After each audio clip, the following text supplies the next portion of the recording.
से वरदान पाया था, ना आदमी से न जानवर से। स्वरूप आधा आदमी का है, आधा जानवर का है। किस समय अवतरित लिए वरदान मिला हुआ था, न दिन में न रात में, बीच की अवधि में, गोधूली के समय में। दिन और रात के बीच का जो संध्या काल होता है, हम लोग जो सांझ दिखलाते हैं मिथिला क्षेत्र में, उस गोधूली की वेला में भगवान प्रकट हुए। न अस्त्र से न शस्त्र से तुरंत उस दुष्ट को अपनी जंघा पर बिठा लिए। न धरती में न आकाश में, जंघा पर बिठा लिए।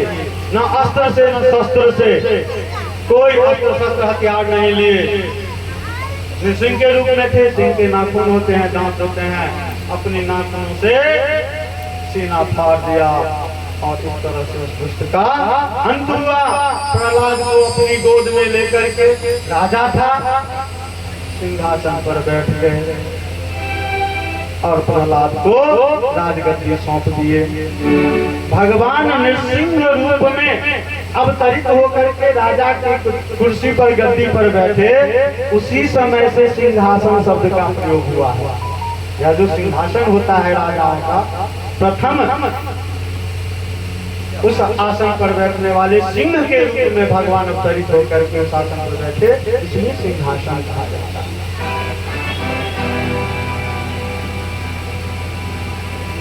अब आगे की कथा जो है समुद्र मंथन की कथा है।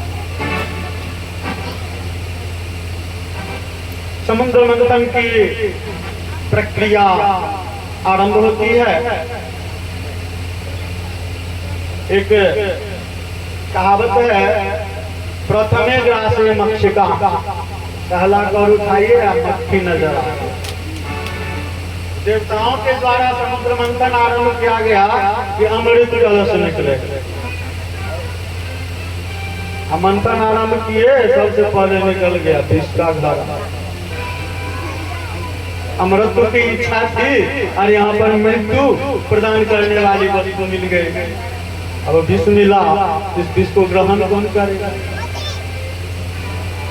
तो ऐसी विषम परिस्थिति में सबने महादेव से प्रार्थना की, सभी देवताओं के समूह द्वारा, प्रभु आप ही भस्म रमाए हुए हैं, सांपों के संग रहते हैं, भूत प्रेतों के संग रहते हैं, रक्षा कीजिए। भगवान समस्त देवताओं के कल्याणार्थ एवं समस्त जीवों के कल्याणार्थ उस विष कलश को ग्रहण कर लेते हैं। विष के प्रभाव से उनका कंठ नीला पड़ जाता है। यही कारण है कि उन्हें नीलकंठ भगवान के नाम से भी जानते हैं। बोलिए नीलकंठ महादेव की जय। अब विष के बाद गाय, उच्च श्रवा एवं लक्ष्मी के साथ साथ अन्य ढेर सारे उपादानों की प्राप्ति होती है। जैसे ही लक्ष्मी का आगमन होता है, हाथ में माला लिए हुए अवतरित होती हैं और अवतरित होते ही नारायण को वरमाला पहुंचा देती है। बोलिए लक्ष्मी नारायण भगवान की।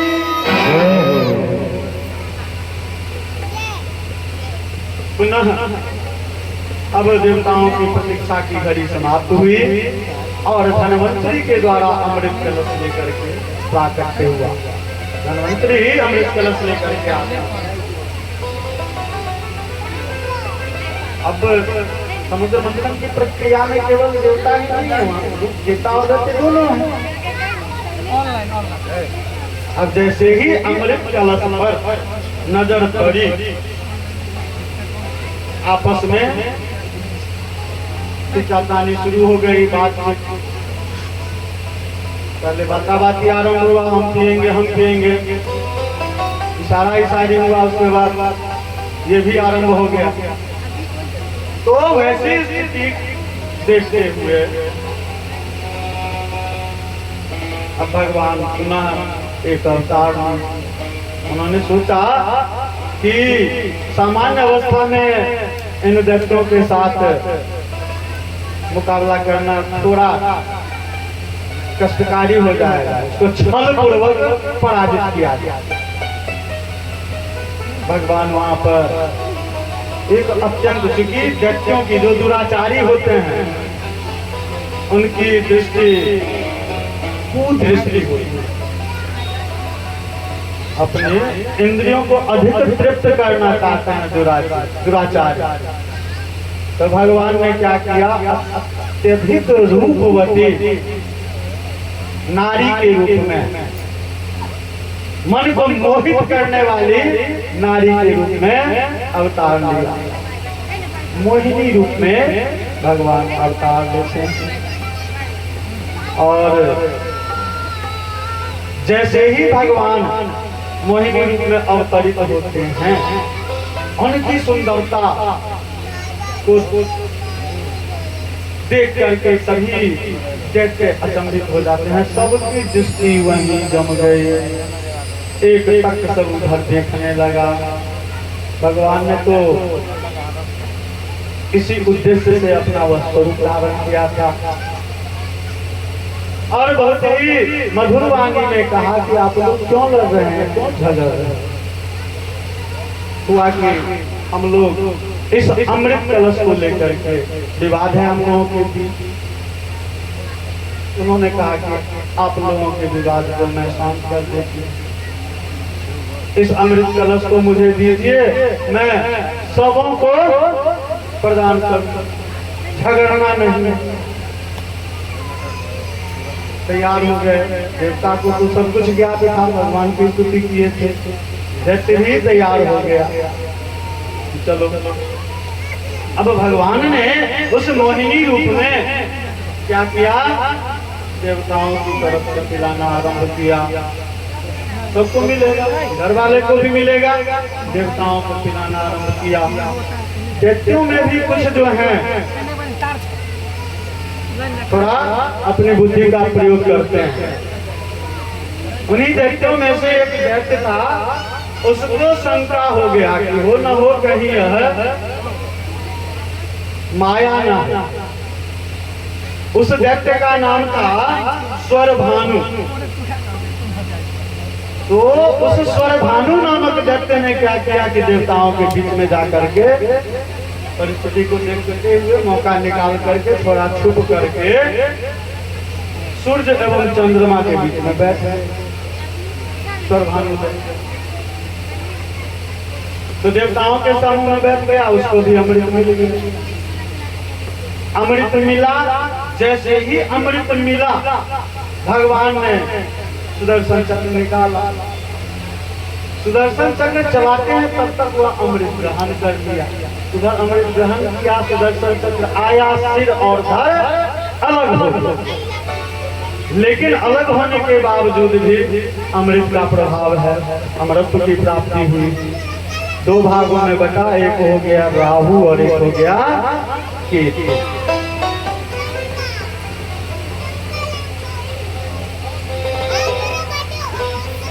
जब दैत्यों को इस छल का पता चला तो पुनः भयंकर आरंभ हो गया और इस युद्ध को, इस संग्राम को देवासुर संग्राम के नाम से हम लोग जानते हैं।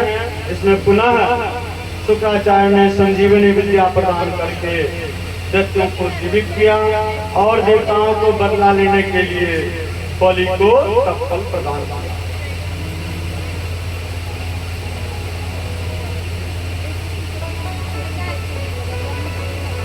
क्योंकि शुक्राचार्य जी दैत्यों के गुरु थे, हमेशा अपने शिष्यों को विभिन्न संकटों से त्राण दिलाते थे। गुरु किसी का भी हो, सदैव गुरु अपने शिष्य का कल्याण चाहने के लिए सदैव तत्पर है।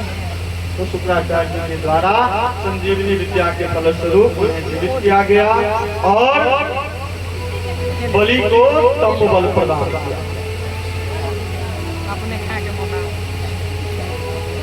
और उस बल की प्राप्ति के बाद शुक्राचार्य के ही कहने पर, चूंकि शुक्राचार्य गुरु था, उनसे इस बात की जानकारी थी, इस बात पर वह भी विश्वास करता था कि यदि ब्राह्मणों का आशीर्वाद मिल जाए तो शक्ति में असीम वृद्धि हो। उसने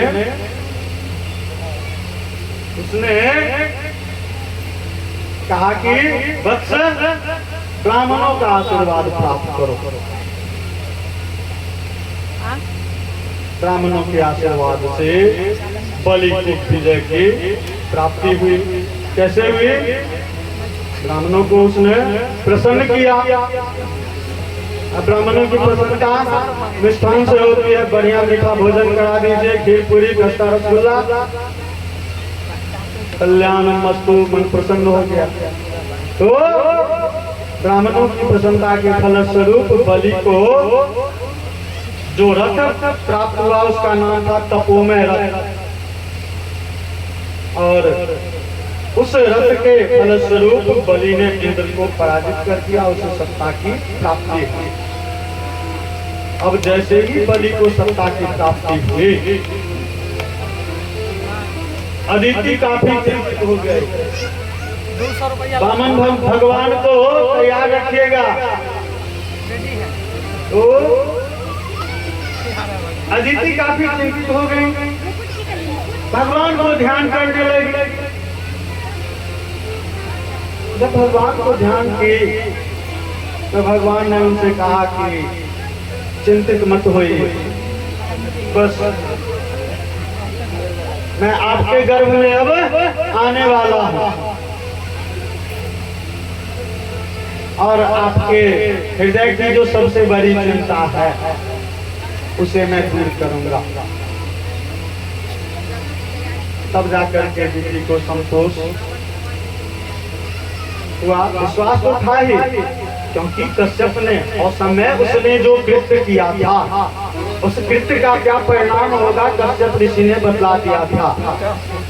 लेकिन बताया था कि आगे चल करके ऐसी स्थिति बनेगी कि तुम्हारे दोनों पुत्रों का कल्याण भगवान के हाथों होगा। एक का कल्याण तो हो गया, दूसरे का कल्याण अपने वंश के, अपने सभी का कल्याण करने की भगवान दिति के गर्भ में प्रविष्ट हो जाते हैं और शुभ मुहूर्त आता है। शुभ मुहूर्त में भगवान वटवट वामन के रूप में अवतरित होते हैं। बोलिए वटवट वामन भगवान की जय हो। तो वामन का मतलब होता है गौना। तो उनका जो